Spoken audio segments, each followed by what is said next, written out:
Welcome to Crosstalk, episode 6, 7. No, 6, I didn't. 7. I didn't mean to 6, do it. 7. No. I am not 6. a member of cultural appropriation. Okay, episode 6. That's all you, bud. I just fell into the trap. That's all you. Goodness. Well, I think I need a good dose of Romans 12, 1 and 2. Be transformed by the renewing of my mind. But I don't think that's anything foreign to you for as long as you've known me. No, not at all. That's good. So, Coby, what's good today? What's good today? Well, the weather is warmish. I am wearing too many clothes. I will have to change my clothes before youth group because it is Wednesday, my dudes. And dudettes. Yeah. And what else is good? Took some pretty sweet photos. I'll drop it here on the screen of the stained glass out in the narthex. It is crispy. So why were you just taking photos of the stained glass? For what purpose? Playing with my new camera. Ah, there it is. We're going to punch in right there. Yeah. New camera. Yeah. Old camera. New camera.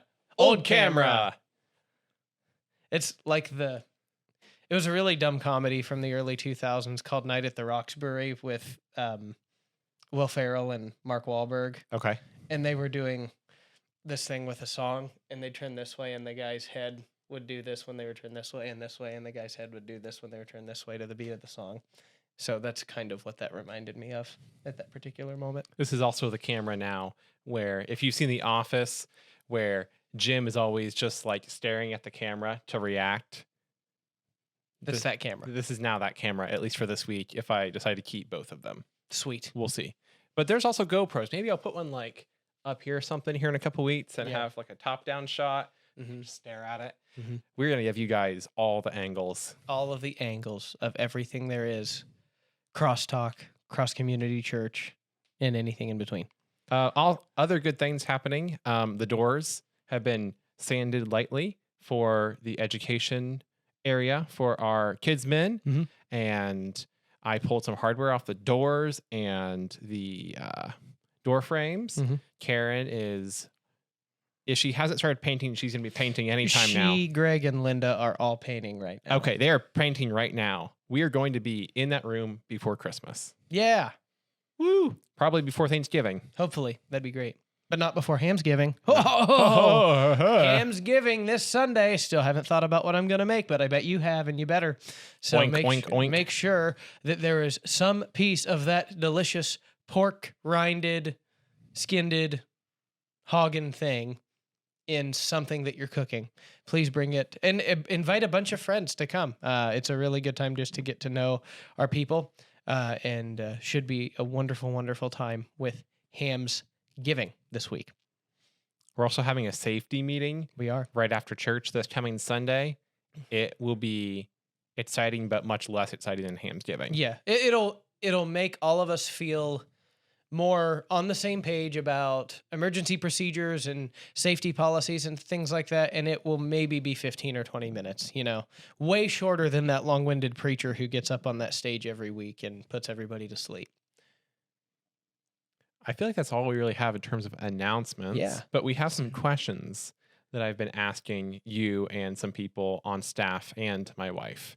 So the questions are, I had 3 questions for this week, and I encourage all of you, if you're watching, please answer with us so that we can share your answers. We need more engagement from you guys. Yes. Okay, so the first question is, if you were stranded on an island for 5 years and you're not worried about food and water because that's it, either you can find it or it's there or I don't know, but food and water are not a concern.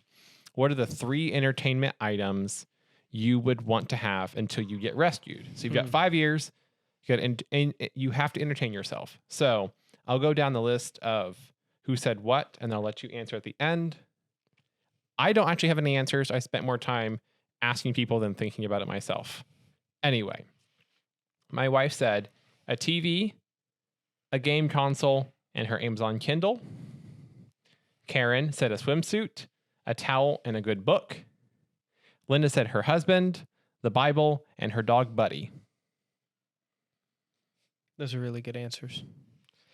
I don't know if I would call my family members entertainment items, though. Maybe the dog. So Linda's going to make all of us look terrible for not picking our spouses, but I'm going through the angle of entertainment items. I really liked Abby's answers. I would probably want a Nintendo Switch or Switch 2, whatever, something with its own screen, so I'm not using that up for two of my items. Right. Because the Switch has other capabilities with applications and stuff. Internet is a figured out thing. Elon Musk has given me internet during this time, we'll say. Well, lucky you. Yeah. And so definitely that one. I would probably want to have my guitar Okay. or a guitar just to keep myself entertained in that fashion. I feel like that would be an easy way to keep up with it. And the last entertainment item, I want a basketball court. Okay. And it includes a ball. We'll say that it includes a ball. I guess since you're a co-host, you can make up rules as you go. Yeah, I mean, you can too. So I genuinely, well, I'm going to spitball here. I've not put much thought into it. I think I'd want a camera. okay. Um,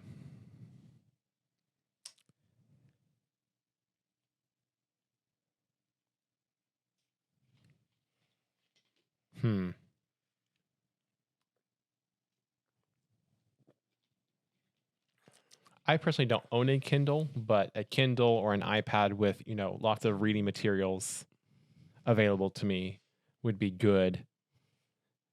Yeah, so I'll say a camera, an iPad, and a racquetball. A racquetball. No racket, just a racquetball. They're very bouncy and they're fun. Sweet. They're fun to play with. Until you lose it in the jungle part of the island. I'll just play with it on the beach. It's like bluish green. It'll stick out against the sand. It is fine. Nice. So the next question is, if you were a superhero, what would be your origin story for acquiring your powers? So Abby had no answer. She kind of just looked at me like, do you really expect me to answer that at like 8:30 in the morning? Karen said she would hatch out of an egg in the Baroque era and she would have musical powers.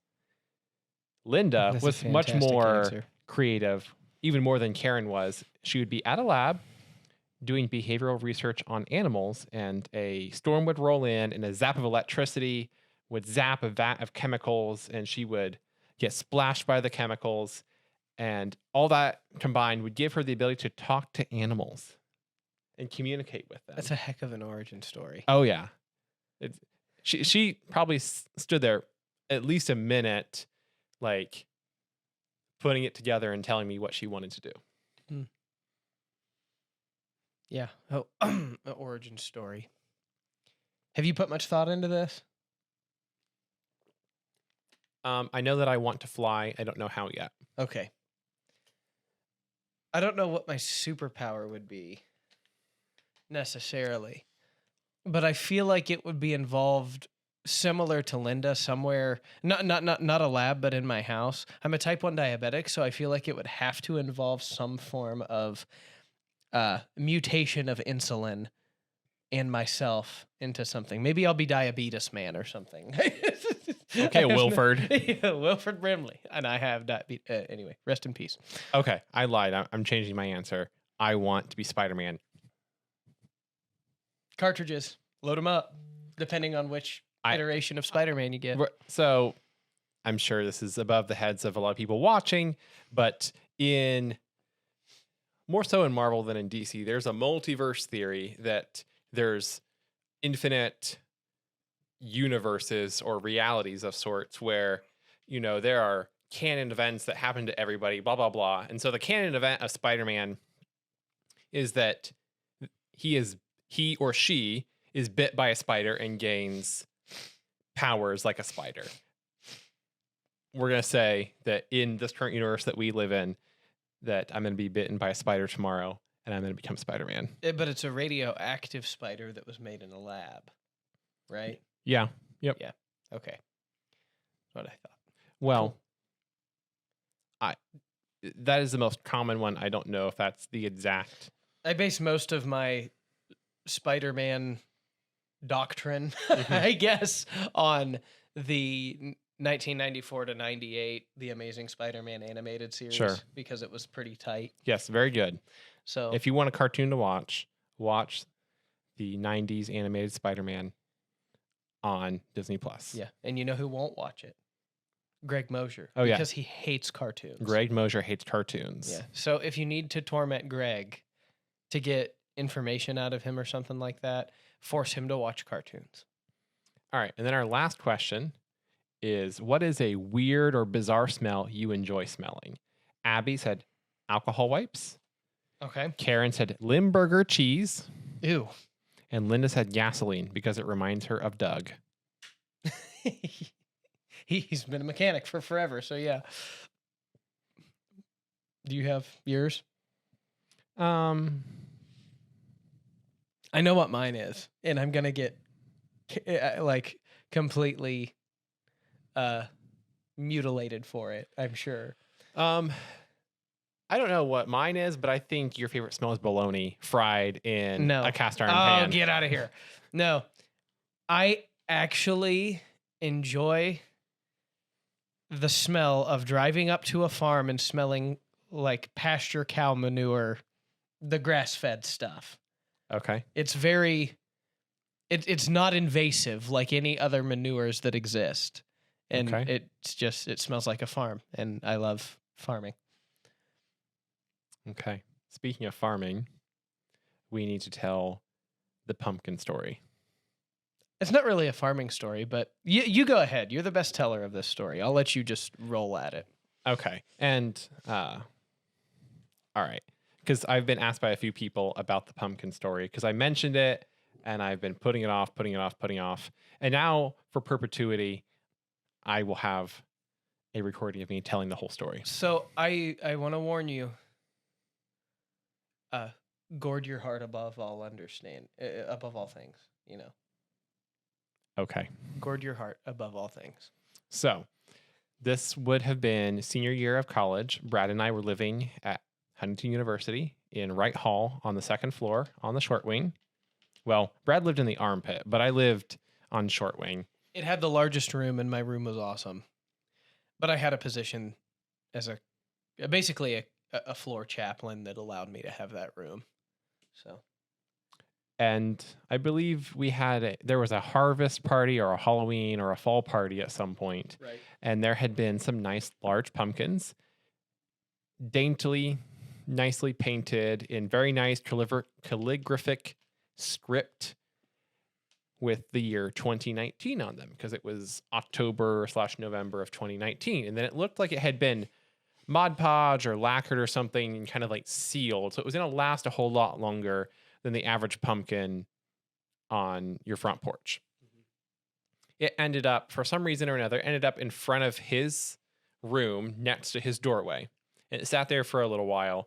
And I don't know who started it, but we started taking it and hiding it in people's rooms to be funny. And so, one time I came back from class and my best friend, Brooks, was an RA. And so he had keys to get himself into any of the rooms. And I'm pretty sure he unlocked my room or my roommate let him in. I don't know. It doesn't matter. He went in with some other people and they tucked the pumpkin into bed. And I never made my bed. I don't make my bed. Sue me. They made my bed and tucked the pumpkin in and laid it on my pillow. And I feel like they took a sticky note and drew a little face and stuck it on the pumpkin and tucked it into bed. Ha, very funny. And so, I can't remember how many times it got hid. I know for at least a week, it was hiding in Brad's room inside a little cheap ottoman full of blankets. I still have it. Snuck in. His door was unlocked. No one was there. And I took the lid off the ottoman and took 4 or 5 blankets off, put it in the ottoman, and then put blankets over and shut it. And I did not see that pumpkin for at least a week. It was in there a long time. And so finally it came out. Well, And then we start getting close to Thanksgiving by this point. So it's been 3-4 weeks. It's been getting passed around. And I don't remember where it ended up, but the men's soccer team at Huntington was going to the national tournament, and the pumpkin was starting to get not gross, but just a little bit squishy on us. And we decided it was time for the pumpkin to go die. So the night before I left for the national tournament with the team, we went out to our lake and we chucked it in the lake and gave it a proper send off and a whole thing. And I will add the video of us getting rid of the pumpkin and burying it at sea at the end of the story, so you can all watch it. We recorded the whole thing. It was epic. It was pretty exciting. So I go to the national tournament. I'm like, okay, the end. And I'm like on the bus, editing the video of us tossing it in there and getting it ready. And then when I got to Wi-Fi, I sent it to all my friends. Like, haha, that's so funny. Like, we're so glad. Goodbye, pumpkin. The whole group chat is sad but happy about it. I thought that was the end of the pumpkin. It was not the end of the pumpkin. Not even 36 hours after we had put it out, Brooks and Preston and John Thomas and maybe one or two other people tried to get the pumpkin, because you'll see in the video, it floats. Yes. And that was so, I don't know why I didn't think of that, but the pumpkin floated. It still had air inside of it, and it was buoyant enough. So they were able to find some big sticks and kind of shoo it and pull it back towards them. And they ended up getting in the water and pulling it out because they couldn't get to it and they were desperate. And so they found an old towel in the laundry room that was in the lost and found basket. For 2 years? For 2 years. It was crusty and it was gross. And they wrapped it up in the towel and they put it underneath my desk and pushed my chair in carefully. Yeah. Now, mind you, I loved my roommate senior year, and he's a good guy. Love you, Bucky.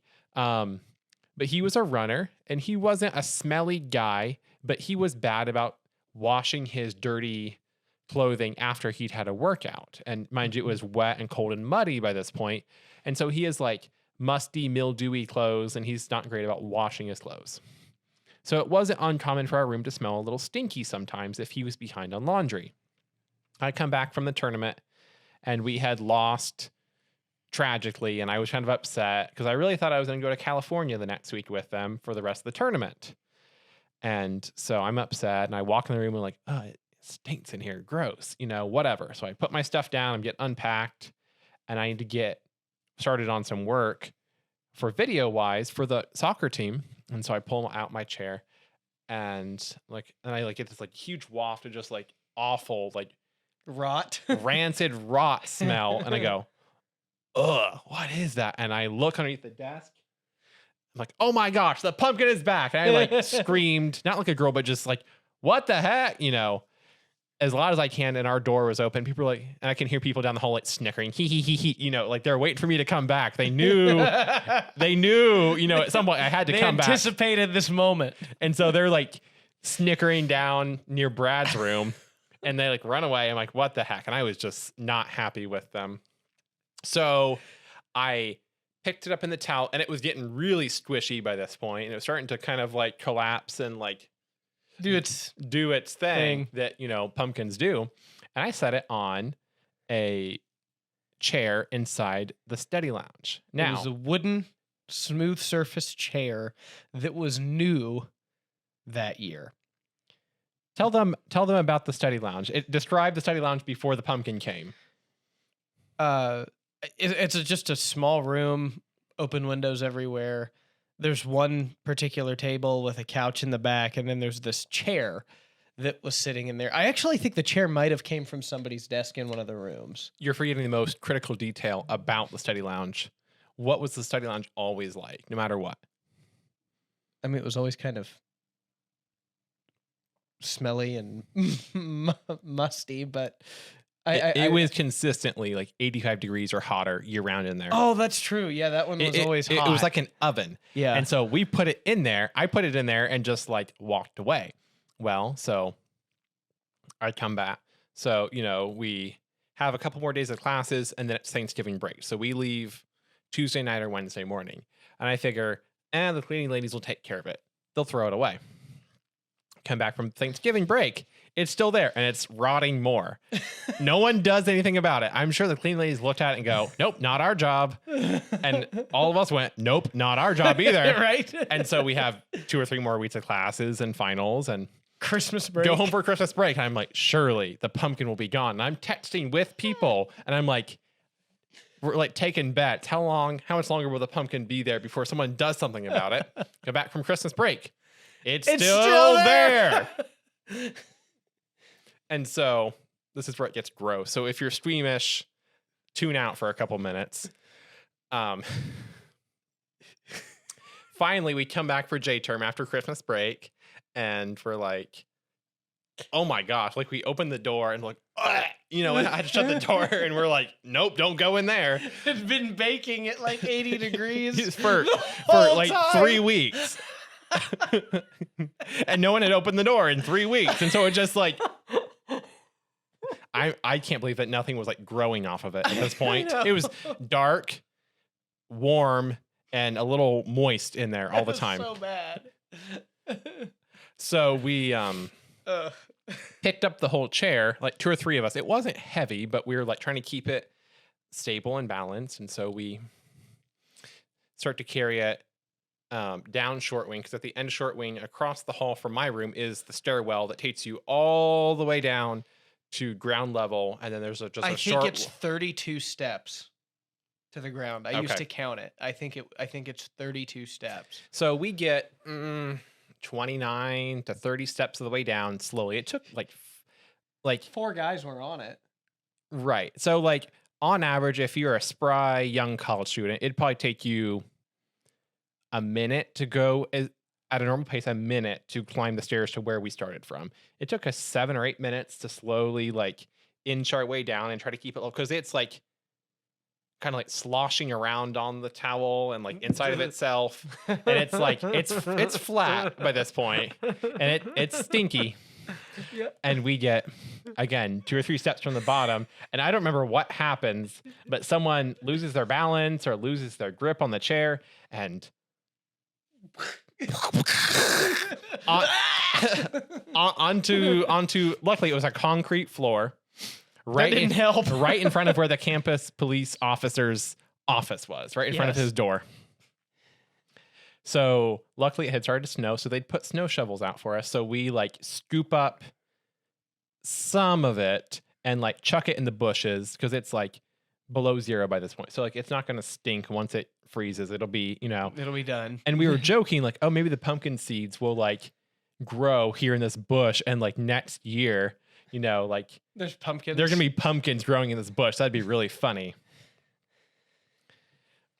But the chair was still stinky and yucky. So we chucked the towel, but the chair was just like reeking because it had started to soak up some of the rotting It went pumpkin into the juice. ply of the wood, yeah. And so we put it in the foyer of the TV basement lounge. Yep. And that's where the chair sat for a little while. And then this is where Brad takes over. So the other RA on the floor, I think he's a youth pastor in Bluffton or Columbia City or something like that now. Bluffton. Yeah. He's going to find out. He's going to get us. Yeah, yeah. Because we're telling this publicly for the first time. I think I might have told him about it already. Okay, Brock, so we're safe. Brock, I apologize if you find this. And our resident director, has different tasks that he does with his RAs. And he had poor Brock, scrubbing this chair. And Evan Clark, our resident director, looks at me as I'm walking in. He said, do you have any idea who had anything to do with this? I was like, I have no idea where that came from. No, I don't know what it is, but it looks pretty rough. And I just felt so bad because Brock was like the only guy on the floor who wasn't involved in the shenanigans in some way, and he had to clean up the chair. Right. He lived on the very opposite end of me on the long wing, like 30 something rooms away from where all this was transpiring. Yeah. Sorry, Brock. Yeah. But, that was, and that stairwell reeked. Oh, yeah. For like weeks. People actively avoided going down that staircase because, okay, yeah, sure, we spilled in one spot and we cleaned it up as best we could without incriminating ourselves. But then, like, the whole stairwell just stunk. It floated all the way up from the basement level, first, second, and third floors. Just up the chamber of the stairs. And so, like, no one used that stairwell. Like, sometimes I would, because my room was next to the stairwell, I would hear people open the door and go, ugh, shut it, and walk back towards Brad's room to use, like, the interior stairwell, like, in the middle of the building. Or walk to Long Wing. Yeah. Yeah, that was a pretty good story. All right. We're gathered here today to give the 2019 pumpkin a proper send-off into Slate Snow Tip. Are you guys ready? Oh yeah. Do you have any last words for the pumpkin? What? Any last words from everyone? I love you. It was so great. All the memories, all the hidden places. I'll miss you. Wait. Oh, give it a kiss for me too, John. Oh, got you. And me. Oh, and Preston, come on. All right, here we go. Ready? 1, 2, 3. Ah. Exploding! Oh no.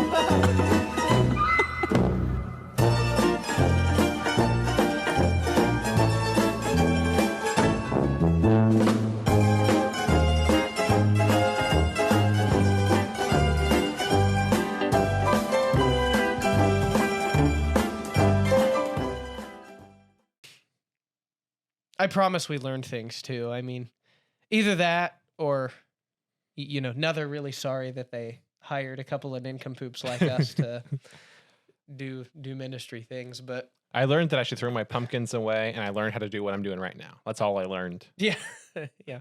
And we made a lot of good friends along the way. Yes. Who are doing some awesome things for the kingdom of God. So that's been a joy. And in like the last year, there's like a handful of us that have spilled into Adams County. Yeah. Just randomly. So that's kind of interesting. Remind me who all is here. Ethan Yep. got here a couple years ago. Jesse's from here. Jesse Frank, Mr. Beloved. Mr. Billboard. Mr. Billboard in town. Yeah, for First Make a Burn. You and me. I thought there was another one. Lucas is from here, but he lives in town. Agler. Who lives in Bern? Yeah. Yeah, he like real close to me. Really? Yeah. So, but a couple of those are Adams County residents, and there's 3 of us that are not from here that Right. have kind of landed here. So the world runs through Adams County. That's kind of what I'm figuring out. But you people knew that already. Well, off of pumpkins, we're going to be talking about vines this week, which is kind of related. I mean, pumpkins almost have a viney look when they're in their patches and stuff. Yep. But we're going to be talking about the vine and the branches this week in John chapter 15. And again, one of the more profound passages in John's gospel. And we even have a hymn that we glean from this called Abide With Me. And there's a really cool story about that. I'll probably share it in the sermon, but so I don't want to spoil that right now. But again, read John chapter 15 before Sunday if you want to prepare yourself just for the meditating on and the gleaning of God's word.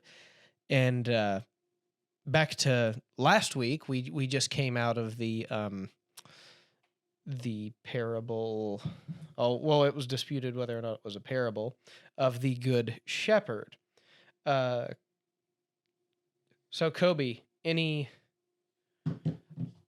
thoughts or things that, as we spent time on that last week, that you would want to highlight for our listeners? Let me It's have right a there gander if real you wanna quick. take a gander over it again.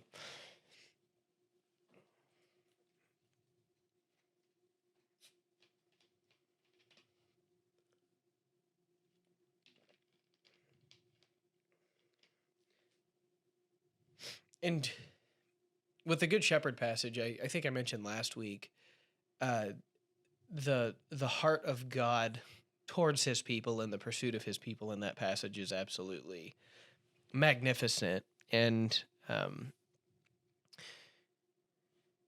we talk about wandering sheep, and something I shared in the sermon was the story of how the hymn "Come Thou Fount of Every Blessing" came to be written, because in that passage, I can't ever get through it. I think it's like verse 9 or 10 or something like that, about the wandering sheep. And Robert Robinson says in that song, "Prone to wander, Lord, I feel it, prone to leave the God I love." And we still sing this hymn 250 years later, and I was like, man, I really want to know the story behind this song. You know, what was going on in the guy at the time he wrote it. And upon his writing, because he was kind of a troublesome young man who intended to disrupt a gospel meeting, but unfortunately for him, when he and his friends wanted to go disrupt that particular meeting, George Whitefield was the preacher. So they were hearing the brood of vipers passage from Matthew chapter 3, and somehow, even though it's not a very encouraging passage, it's a rebuking one, he came over the next couple of weeks to find assurance in his Lord, and he was running well for a while, but had a turbulent spiritual life for a lot of years until he was a kind of a cynical older man. He was riding in a stagecoach in the English countryside, and there was a woman humming to the tune of this hymn that she was enjoying, and she leans over with the hymn book and asks him if he knows the hymn. And he said that he's the bitter old man who wrote that hymn, and he would give 1,000 words to have the feelings he had then. And the Lord broke his heart and gave him a fruitful number of years of ministry, you know, gave him a really strong gift for preaching until he passed away. I think he was 55 or something like that. So all this to say, you know, all we like sheep go astray, but the Lord pursues us and finds us, and it's really cool.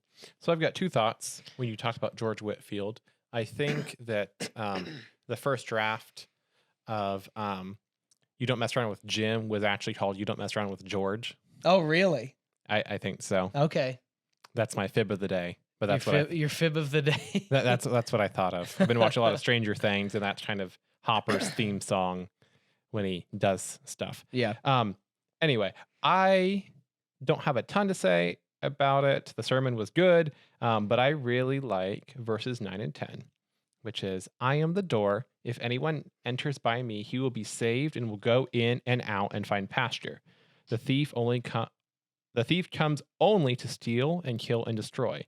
I came that they may have life and have it abundantly."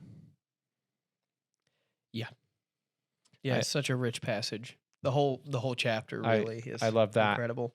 I also think a lot about, you know, coincidentally about, you know, prone to wander, Lord, I feel it. Prone to leave the God I love. I feel that a lot and think about that a lot. Well, and I think those words help us understand how fragmented and fragile we are in our human condition. But again, the condition for those of us in Christ, positionally, we're a son, we're redeemed, we're positioned as an heir, and Jesus continually works on our condition to make us like himself. He never lost track of Robert Robinson that whole time. Mm-hmm. He was in the fray. Yeah. Right? He brought him back out of the weeds and into the, with the wheat harvest. He brought him back in to the good grain. He left the 99 to find him. Yeah. And again, God's pursuit of people is just, it's through the entire Bible. Jesus just paints it and depicts it so clearly for us. Jesus fulfills everything that there has ever been in the Old Testament, and he clarifies it for us as the church was established and all of that after his ascension. So, we serve a wonderful God. He's absolutely majestic,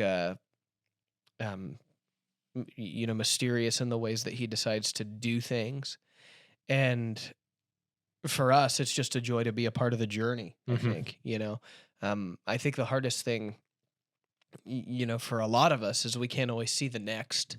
We can't always see clearly the direction where we're supposed to go. Lord, give me a sign on what I'm supposed to do. Well, he may give you a plethora of options, and whatever you decide will be in his will anyway. It just, it depends. And that's a good thing too. So be encouraged. Spend a lot of time in John's Gospels, especially chapters 11, 12 through 17, because that's kind of what we're preaching through a little bit towards the end of this parable series before we get into Advent.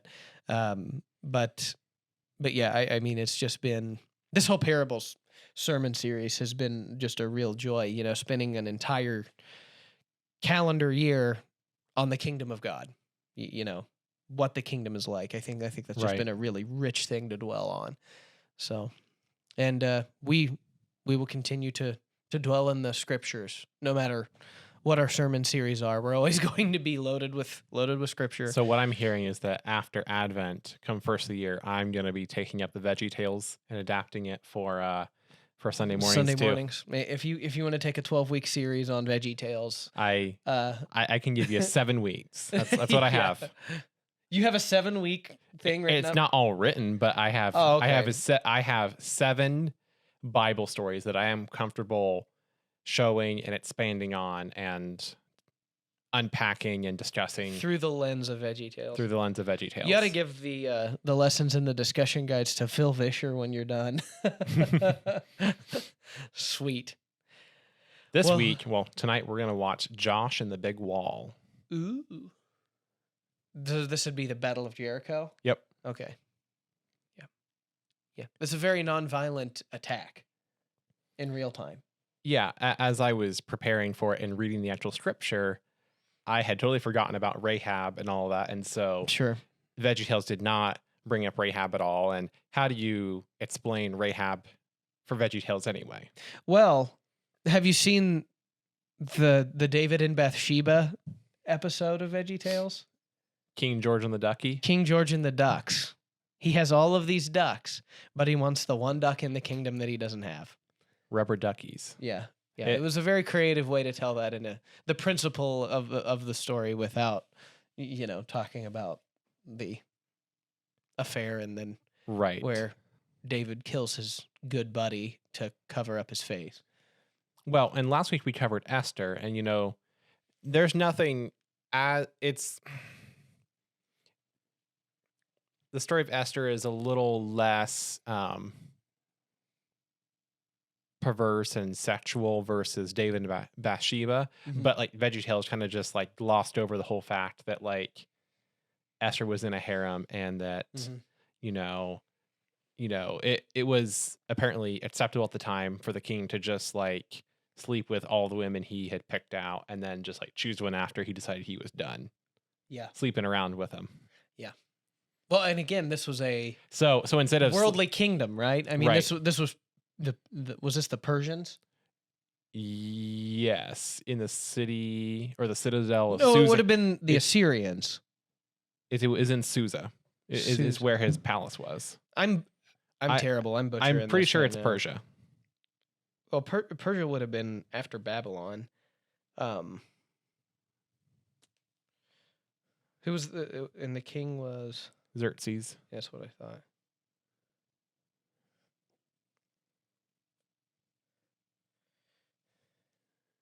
Oh yeah, okay, yeah. So this would have been, Persia. You're right.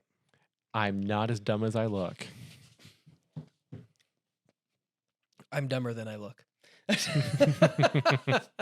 So, cool. Well, that's awesome that you're taking this creative way through Bible stories with your youth students. They seem to be liking it. They're not thrilled about me cutting game time or pushing game time to the very end. Oh, okay. This week, the video content is just a hair over 25 minutes. Last week, I was only able to cut it down to 35 minutes. Okay. Esther is like one of the longest ones that isn't a movie. I mean, the book is huge. Well, yeah. So like, it's a really big book in the Old Testament. so here for context. So, the most important parts of Esther is kind of sort of Esther 1, but you don't need to go all the way to the end. You can stop about, I think chapter 8 is as far as you need to go. And then after that, it's a little less relevant to the Veggie Tales story. Like that Right. ends the Veggie Tales portion of the story. So it's like 7.5-ish chapters to cover that. Whereas the story of Joshua is much larger in the Bible and is more expansive, but just focusing on the Battle of Jericho and walking around the city and blowing the horns and shouting and all that stuff. That's really only, I think it's chapter 6 is majority of the story, but you Right. got to pull pieces from chapter 5. And then I just gave a very, very, very fast context piece for chapter 2 when the spies are sent in and Rahab hides them and like, thank you for saving us. How do I know I can trust that you aren't going to kill me? Because I know that, you're the Israelites and I know you're God's people. And I have a hunch that you're going to kill everybody. You're going to kill me too. And like, well, like you've shown favor to us and you helped us, tie the starlit cord to your window. Luckily her house was on or in the wall. And so, when the walls came down and they went in and they slaughtered everybody, they looked for that cord and someone went and grabbed Rahab and her family, like, okay, come with us. And then if you guys Right. didn't know this, I'm sure you know this, but I'll ask you anyway. Do you know why Rahab is important beyond what she did for the Israelites? Isn't she in the genealogy of Christ? She is in the genealogy of Christ. That's what I thought. She is only one of 4 women mentioned in the New Testament and like put in a place of honor in the New Testament, I think is what I read. But she is in the direct genealogy of Jesus Christ, and she is the mother of Boaz. That's right. Yeah, if it's from Matthew's gospel. Gives the big genealogy spill. Yeah. Yep. Yeah. So incredible stuff. But and again, God is a perfect God. What's up with all these messed up people in the lineage? That's the line he entered to redeem. So that's a pretty Because incredible thing. David's in that line too, right? Yeah, David's in that line, and he was a man after God's own heart. But again, he had his own struggles. He's after his own heart too. Right. Yeah, and the difference between him and somebody like Saul, every time Saul was confronted about stuff, he made up excuses to cover himself up. David was confronted by Nathan and was humble and repented. And were things as good as it was before? No. But again, David ended as well as he possibly could have. And I think we have to remember that in the frailties of our human conditions. No matter what we've done, the first thing we have to do is be repentant and seek him, and trust that he is faithful and just to forgive us our sins and cleanse us from all unrighteousness, as it says in, I think it's 1 Corinthians 10, maybe 2 Corinthians, I can't remember. Paul talks about it. But yeah, great stuff today. We had a lot of content. Well, that pumpkin story was like 15 minutes long. Yeah, but it was fun. And I'm glad we got to dive in more on some of the things you're doing in youth group. We need to feature that more often. But next week, we will have a featured interview with the one and only Lee Johnson, Youth for Christ director at South Adams. He's a stellar man. Thankful to know him. Thankful to be a kingdom partner with him. And for those of you who haven't, I think signups are probably close to closed, but November 17th, we've got that dessert banquet with them over at South Adams for everybody who is Campus Life supporters goes over and listens to some updates about their ministry, and it's just a really cool thing. So yeah, be sure to check in next week on that interview, and it's going to be awesome. Blessings to you, wonderful dear people of God. May you just find your cup filled with joy and running over with the joy of the Lord this week, and seek Him and His presence. And we'll see you Sunday. Be sure to drink your Ovaltine. Are you going to say that every week now? Yes. All right.